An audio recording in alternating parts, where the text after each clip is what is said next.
we're dreaming of reaching our first 1,000 subscribers. Subscribe and be the first to discover new stories every day.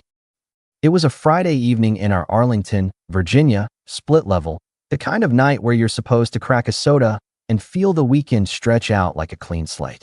Instead, the living room felt like it was wired for a storm. I was sprawled on the couch, scrolling through my phone, checking out Airbnb listings for a weekend trip to Virginia Beach. Emily stormed in from the kitchen, her arms crossed, her blonde hair still in a tight work bun, that smirk she'd been wielding like a weapon lately plastered on her face. She'd just gotten home from her marketing job, still in her navy blazer, and I could tell she was looking for a fight. "So, Jake," she said, leaning against the doorway, her voice sharp with that mocking edge she'd honed over 5 years of marriage.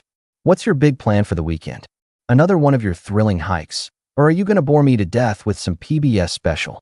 I kept my eyes on my phone, my tone even. "Was thinking we could do something together.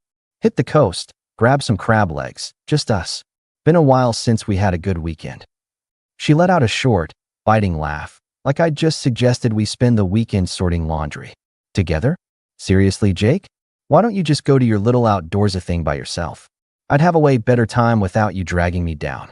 Her words stung, but I didn't flinch. I set my phone down, looked her in the eyes, and let the silence hang for a beat. "That's the best idea you've had in years," I said, my voice steady, almost casual. "Except I'm not the one leaving." Her smirk wavered, but she doubled down, tossing her hair back. "Oh, please, Jake. You're not going to do anything. You just sit there, acting all high and mighty, while I'm stuck dealing with everything." I didn't take the bait. I got up, brushed past her to the bedroom, and yanked her blue duffel bag from the closet shelf. She followed, her heels clicking on the hardwood, her voice rising with a mix of confusion and mockery. "What are you doing, Jake?" she said, half laughing, like she thought I was bluffing. I started tossing her stuff into the bag: jeans, a couple of sweaters, that red scarf she wore every fall. "You said you'd have a better time without me," I said, my voice flat, like I was packing for a trip. "So, you're spending the weekend at your mom's. Let's see how that works out." Her smile vanished, and her eyes narrowed. "You're being ridiculous," she snapped, her voice sharp, trying to seize control.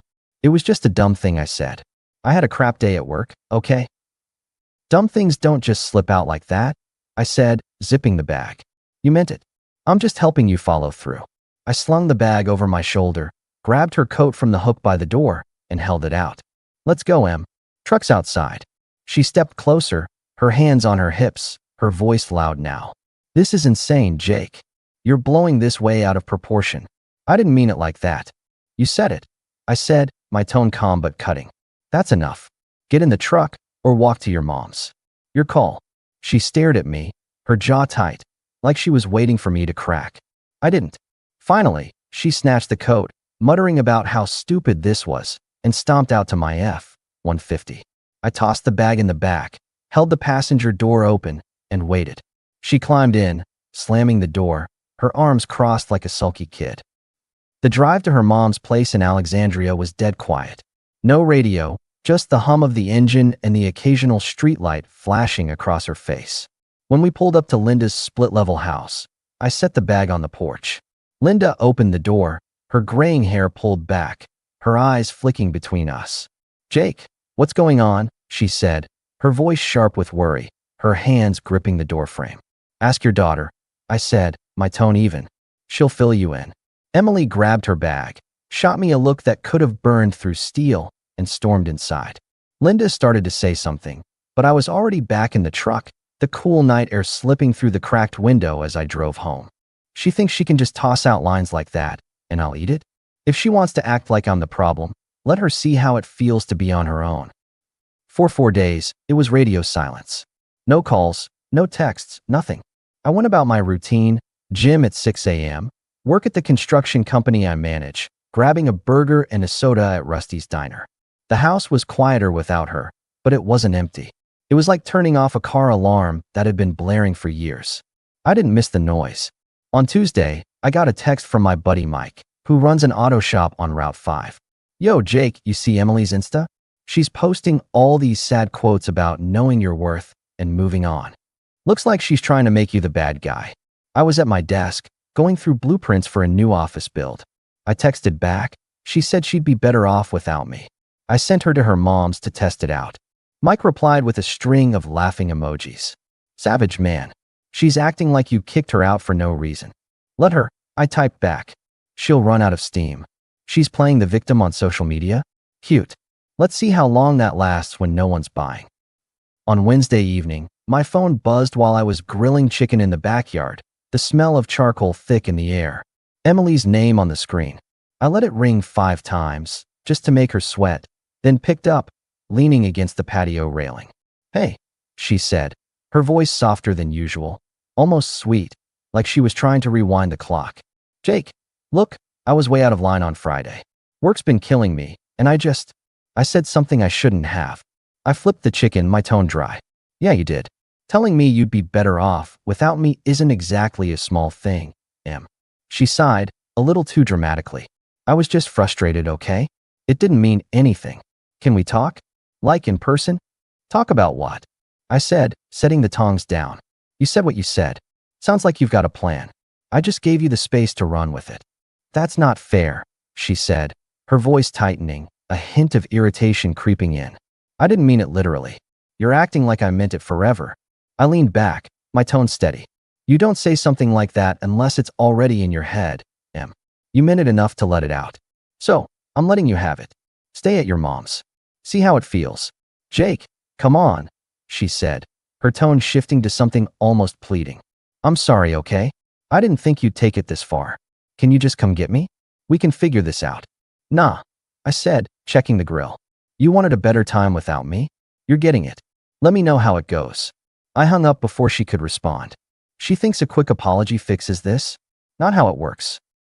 The next Sunday, I was out front washing my truck when Emily pulled up in her Honda, holding a paper bag from Benny's Bakery. Her green jacket was buttoned up, and her hair was down, like she'd spent time trying to look like the Emily I used to eat breakfast sandwiches with on the porch. She walked up, her smile cautious, like she was stepping into a trap. Hey, she said, holding up the bag, her voice trying to sound warm. I got your favorite, bacon, egg, and cheese.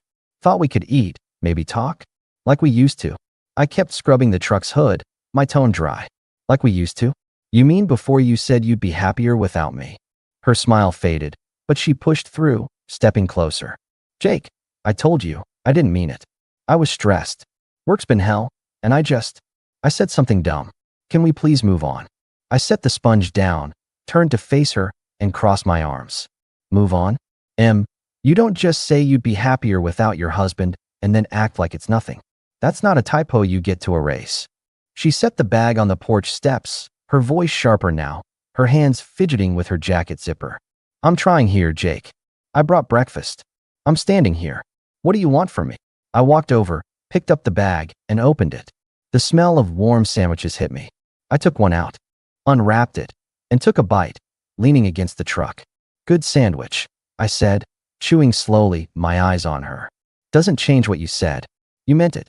I'm not playing this game. Her face flushed, and she crossed her arms, her voice rising. So, you're just gonna hold this over me forever? I said I was sorry. I took another bite, my tone low but firm. Sorry doesn't mean much when you meant what you said. You don't get to decide when we're good, Em. I set the bag down and turned back to the truck. You know where the door is. She stood there, her hands clenched, then grabbed her purse and stormed to her car, muttering something about me being unreasonable. I heard the engine start, the tires crunching on the gravel as she peeled out. I took the rest of the sandwiches inside, ate another at the kitchen counter, damn good, as always, and tossed the rest in the fridge. She thinks food's a ticket back? I'll eat, but I'm not buying. A few days later, Mike called me while I was at the office, going through blueprints for a new office build. His voice was a mix of amusement and irritation. Yo, Jake, you hear what Emily's been saying? She's telling people you kicked her out because you're jealous of her new work friends. Said you're controlling and couldn't handle her having a life. I leaned back in my chair, rubbing my temple. Jealous, huh? That's a new one. She tell them she said she'd be happier without me. Mike laughed. Nah, she's leaving that part out. Sarah was at the bar last night, telling everyone you flipped out over nothing. Even said you're punishing her for being successful. I tapped a pen on the desk, My tone dry. Successful at what? Running her mouth? Let her talk. People who buy that story aren't people I care about. You sure? Mike said, his tone serious now. She's spinning it hard. Doesn't sit right with me. I'm good, I said, my voice steady. She's the one who said it. I'm just the one who listened. She's trying to paint me as the bad guy? Fine. Let's see how that works when the truth comes out. The next week, the family rolled in. Emily's aunt, Karen, called me while I was at a job site, the smell of sawdust thick in the air. Her voice was all fake concern, like she was trying to sell me something. Jake, honey, she said, Emily's really struggling. She's got nothing right now, no home, no stability. You really want to leave her like that? I was standing by a stack of lumber, checking a delivery list. Karen, I said, my tone flat. She told me she'd be happier without me. I'm just giving her what she asked for. If she's struggling, maybe she should think about why she said it. Karen sighed, her voice softening. She said it was just a bad day, Jake. She didn't mean it. You're being too hard on her. Maybe, I said, my tone dry. But I'm not the one who said it. Tell her to figure out what she really wants. Karen mumbled something about family and hung up. A couple days later, Linda, Emily's mom, showed up at the house with Emily's uncle, Tom, who I'd always gotten along with. I was in the garage, working on an old Chevy truck, the radio playing some Springsteen. Linda walked in first, her face stern, like she was about to lecture me. Tom hung back, his hands in his pockets, looking uncomfortable. Emily wasn't with them, which was new. Jake, Linda said, standing in the doorway, her voice firm. Marriage is about working things out. You don't just kick someone out over a fight. Emily's a mess right now, and you're not helping. I set down my wrench, wiped my hands on a rag, and leaned against the workbench. Linda, I said, my tone calm but sharp, marriage doesn't mean telling your husband you'd be happier without him. You want to talk about working things out? Start with respect. Emily didn't have it. I'm not pretending she did. Tom shifted his weight, his voice low. She said it was just a bad day, Jake. She's been telling everyone you overreacted. I thought she might be right, but I don't know. That's a rough thing to say. I nodded at him, my tone steady. Exactly. You don't say that unless you mean it. She's been spinning this story about me being controlling, but she left out the part where she said she'd be happier without me. Ask her about that. Tom's face tightened, like he was piecing it together. Linda opened her mouth, but Tom cut in, his voice quieter. She didn't mention that part. That's different. He looked at Linda, then back at me. I didn't know, Jake. That's not okay. Linda's face softened, but she tried again, her voice gentler. She's sorry, Jake. She's going through a lot. Can't you give her a chance? I picked up the wrench, my tone firm. She had 5 years of chances, Linda. She used them up when she said what she said. I'm done being her punching bag. I turned back to the truck. You know where the door is. Linda's shoulders slumped, and Tom gave me a small nod, like he got it. They left without another word. Tom's starting to see it. Linda's still in denial. Doesn't matter. I'm not budging. A couple weeks later, Emily tried again. She showed up at the house one evening, alone, no props or backup. I was on the couch, watching a Caps game, a can of soda in my hand. She walked in, her posture stiff, like she'd rehearsed her lines in the car.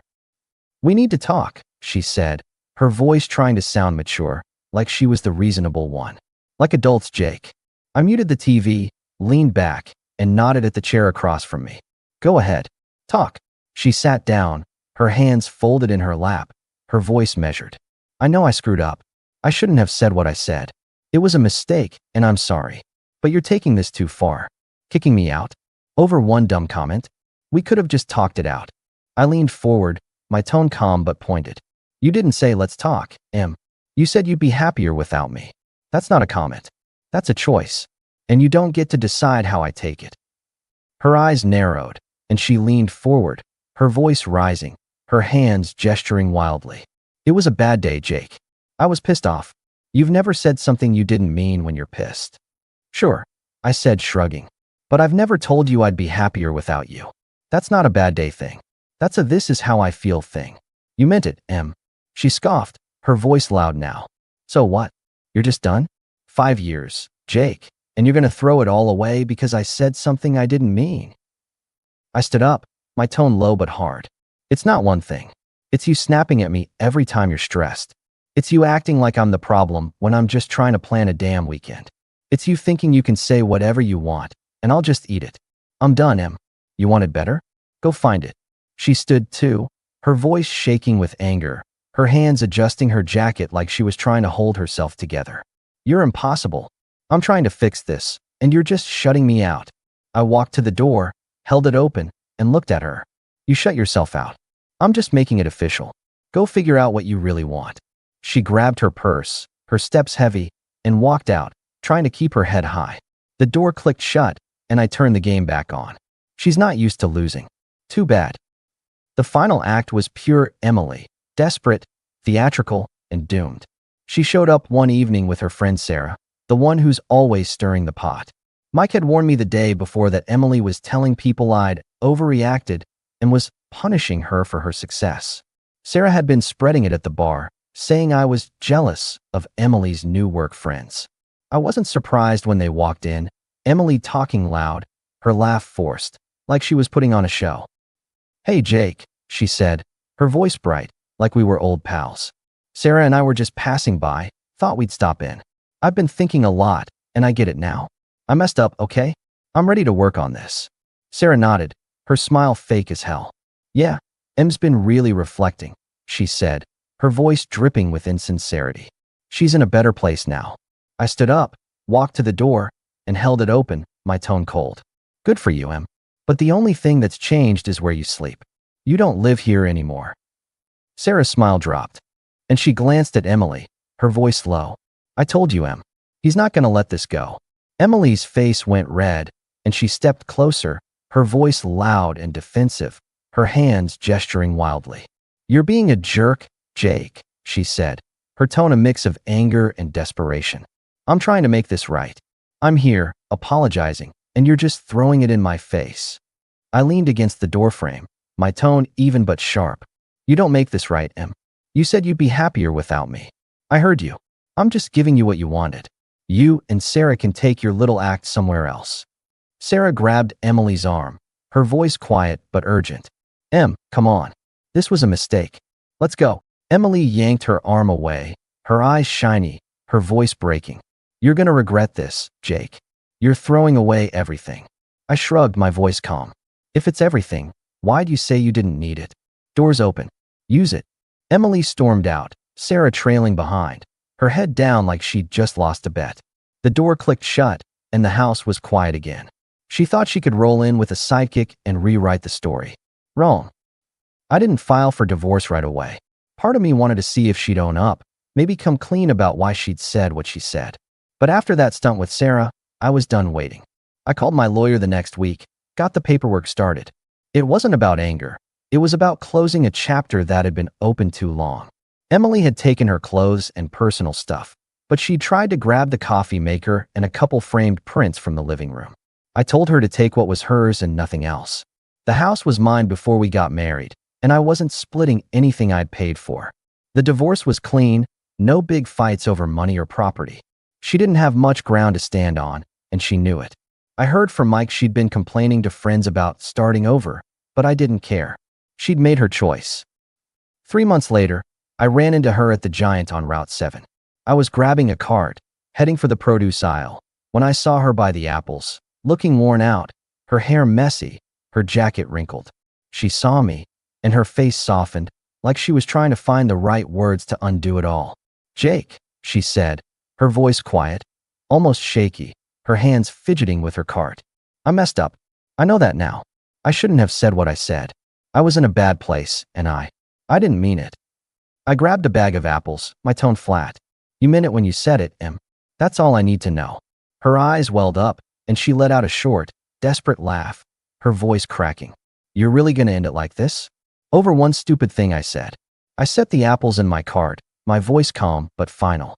It wasn't one thing. It was you thinking you could say whatever you wanted, and I'd just take it. You wrote the ending, Em. I just signed it. Take care. I walked away, her voice calling after me, sharp and frantic. Jake, come on.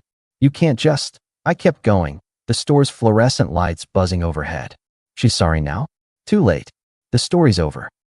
These days, life's good.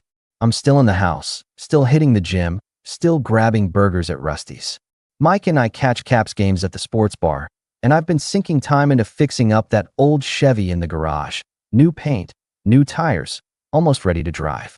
The house is quiet, but it's a clean quiet, like the air's been scrubbed of static. I heard through Mike that Emily's renting a place across town, working some new marketing job. Good for her. I don't wish her bad, but I don't think about her much at all. The divorce went through without a hitch, just a couple signatures and a court date I didn't even have to attend. I didn't win because I was louder or meaner. I won because I stopped playing her game. She wanted to push, to poke, to see how far she could go. I showed her. And when I shut the door,